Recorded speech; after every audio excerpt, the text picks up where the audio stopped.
Next on our list, we're going to be doing squares and a cubes mix. And yes, we can do that. So we're going to do a little bit of both in one problem.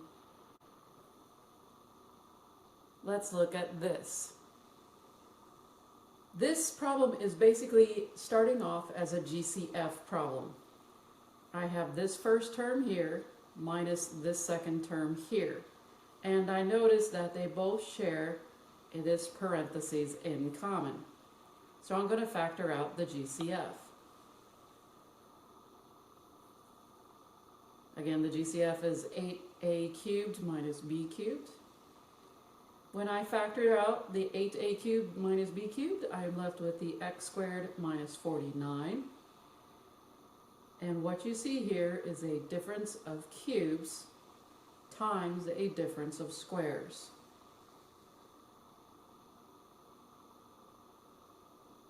We get to factor this. All of it.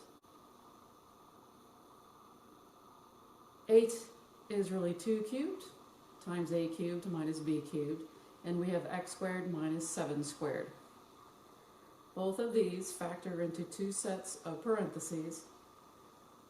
Identify 3 spaces, identify 2 spaces because of the power of 2.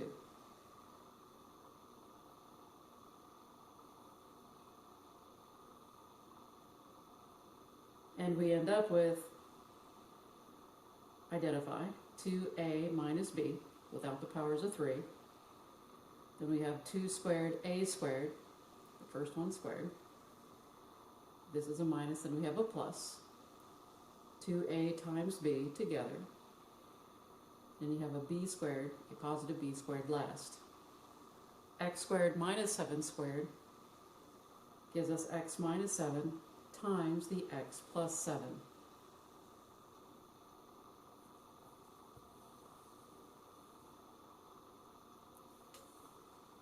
We need to go one step further because I have a 2 squared. And I have 2a minus b times 4a squared plus 2ab plus b squared times x minus 7 times x plus 7. I simply worked out any number that was being squared, in this case just the 2. And that's the end of my problem.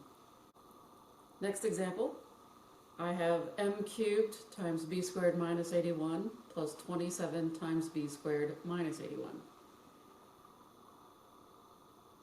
I see a GCF in our problem, which is the b squared minus 81. So I'm going to underline my GCF and I'm going to factor that out. Whatever I did not underline goes in parentheses. I got the m cubed plus 27.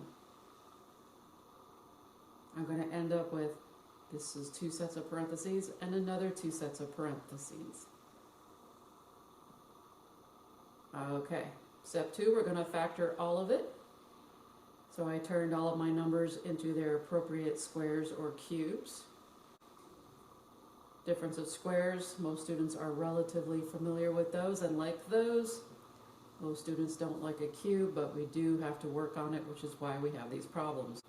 I took my 81, made it a 9 squared, so I see powers of 2, so this is a difference of squares. The 27 I broke down is 3 cubed. This is a sum of cubes that I'm going to have to factor down.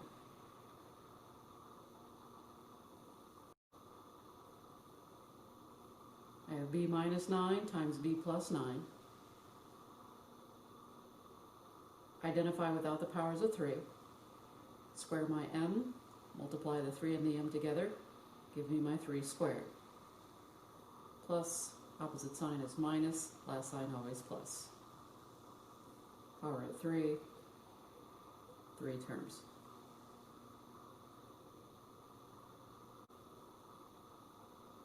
I need to work out any last minute details such as a 3 squared. And I've got b minus 9, b plus 9, m plus 3, m squared minus 3m plus 9. That is as far as we need to go. What happens when we have variable exponents? Well, first off, we need to stop worrying about it and just work with what is a GCF.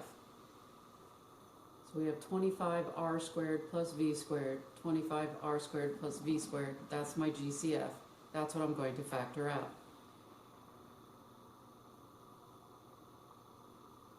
So I have 25r squared plus v squared, and anything I did not underline goes in that second set of parentheses, 16c to the 2k minus m to the 2t. Understand what that is? We're going to have to deal with that. We are going to factor. I am not going to do anything with this one because this is a sum of squares. And the sum of squares is prime. We cannot factor that. But I do have a difference of squares here.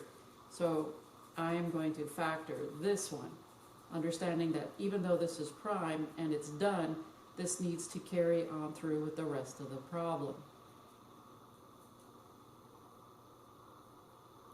25r squared plus v squared, again, follows us through the rest of the problem. I'm going to use without the powers of 2. And then over here, just use the same thing but with a plus sign. Notice I left out the k and the t. Remember to always use the variables as an afterthought.